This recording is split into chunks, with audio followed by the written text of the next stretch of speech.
We're still talking about that Atlanta area cosmetic surgeon who has now been served with at least 6 different lawsuits from patients who say they got botched jobs with side effects ranging from burns to brain damage.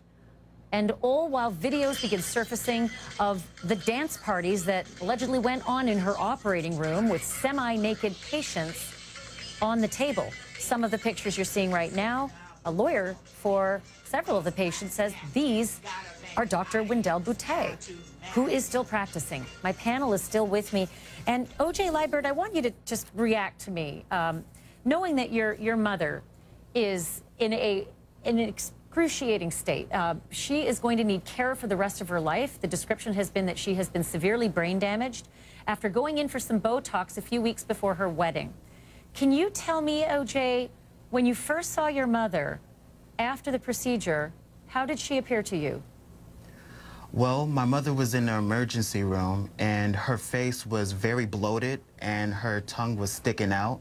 And I remember just seeing oxygen mask on her face and whatnot. And basically, I saw her just trying to fight for her life and whatnot. And she just, it was very sad because her eyes were rolling back, and I couldn't believe that was my mother because she looked so helpless. And you are now caring for your mother, am I correct? And in that regard, what are you having to do just so that your mother can get through a day? I have to prepare her meals, I have to give her medication, I have to help her in the bathroom, I have to bathe her, brush her teeth, everything that you would personally do independently on your own. So that's exactly what I have to do. Did you know about these videos of Dr. Boutte, as your lawyer says, on YouTube, dancing and singing and rapping in the OR during surgeries? Did you know about that prior to your mom going in, or even at the time your mom was, becoming so incredibly ill? Yeah, I was the one that actually found the videos and saved them. I was Googling her a lot because I was trying to figure out who is this woman, and I had needed answers for myself. And when I came across the videos, I was completely shocked to know that she was dancing and having so much fun while people were sleeping unconscious and just getting that done. And so I was shocked, and I had to send that to my lawyer so that she can, have them. So, Susan, you're his lawyer, and you are now in possession of these videos. You are launching yet another lawsuit that this doctor is going to be facing. And this has been in the news. This has been a local news story in your region, and that has had an effect on people coming out of the woodwork. What's happened in the last 48 hours? In the last 48 hours, I have been contacted either by phone or voicemail or messages over social media by no less than 30 patients who have been allegedly injured by Dr. Boutte or have suffered extreme results resulting in hospitalization, infection. What's very concerning to me is that many of these patients appear to have been injured in 2017, which is long after Ms. Cornelius had suffered her injuries in February of 2016, and the board was put on notice in March of 2016. So that we have a number of people who were injured in 2017 is concerning as to why the board did not take any action in 2016 that would have prevented further patients from being injured. Well, I'm curious still about so many aspects of the story, one of them being how someone who has a state medical record saying that she's only board certified in dermatology, not in surgery, as she says in her bio online. Is there some kind of a loophole in state law that allows you to be, say, a podiatrist who performs brain surgery, or, say, a dermatologist who does tummy tucks? Is there something that allows you?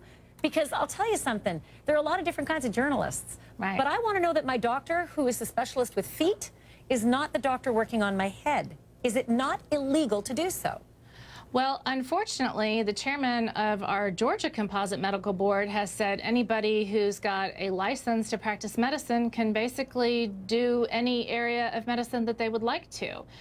There are not sufficient regulations in place in the state of Georgia that regulates what physicians can do within the scope of their practice. And there is a loophole that allows physicians like Dr. Boutte and others to do these procedures in their office that is not regulated and there's no oversight, because they're allowed to do it under office-based anesthesia instead of doing it in a hospital or in an ambulatory surgical center where there would have been the safety precautions in place to prevent a scenario such as this. So, Dr. Weintraub, you're a plastic surgeon in New York.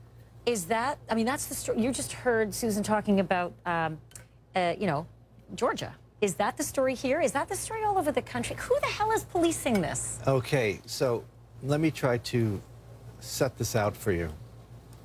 There's a difference between medical malpractice, which goes right to reasonable and customary practice in your community. Okay. What one does as a plastic surgeon or a dermatologist has to be within those guidelines, or a person can get sued. Okay. That is different from the Office of Professional Medical Conduct. Yeah, aren't those the people who should say professional medical conduct doesn't include rapping, singing, and cutting at the same time? Absolutely. Because that board or that body holds our licensure. Conduct means conduct around a patient, conduct in the operatory. Is this slipping through the cracks? Look at this conduct in the operatory. Look at this. Is this slipping through the cracks, or is there some reasonable explanation that the Office of Professional Medical Conduct in Georgia could ascribe to this video and say, you know, it doesn't rise to the level of taking her license? I just can't imagine it from the clips you've shown me. Does it need to be on national TV before they wake up, or what is the protocol here? There's a problem there. I know in New York State, issues of this nature, again in the videos you've shown me, would be a very, very egregious thing. And what you have here are both issues. You have med-mal issues and Office of Professional Medical Conduct issues. Yeah. One results in a lawsuit, the other one results in retraction of your licensure. Now, Susan said something very important. And here's the loophole. You can go to medical school and do an internship and put out a shingle that you're a neurosurgeon in the United States of America. The problem is that you'll never get hospital privileges as a neurosurgeon, so you can't open someone's head, you got to do for it in example. Your office. However, if someone opens up an office and says, I'm a neurosurgeon, and they're crazy enough to go into a private office, even with an and make a nice-looking shingle, which brings me to Darren Kavanoki. And Darren, wow, so many legal issues here, but how about this one? Cutting into someone while singing and dancing on video. How is that not negligence? How is that not the kind of negligence that could actually, you know, land criminal charges on someone's head? Well, we've heard from the doctors that when it comes to negligence, which is a civil lawsuit, really the touchstone there is reasonableness. And so ultimately it will be up to a jury, if the case isn't settled, to decide whether what was done was reasonable. It is so fascinating to me, because if this was something that was staged, if she had created these YouTube videos as an innovative way to promote her practice, but it wasn't involving actual patients, it was just a funny skit, a parody that was done in the operating room, I would actually have no objection to that. The problem is when you put live people on the table, and especially if they're live people who argue, I mean, I don't know, did they give consent to be featured in these videos? I would have a hard time imagining that they did. So there's a host of issues, from the medical board to civil lawsuits to potential criminal liability.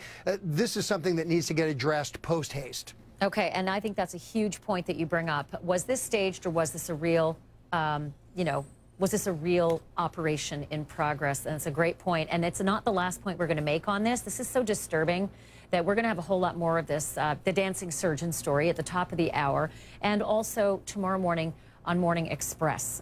So again, about 28 minutes or so, we've got another whole area and two other people who went into that OR.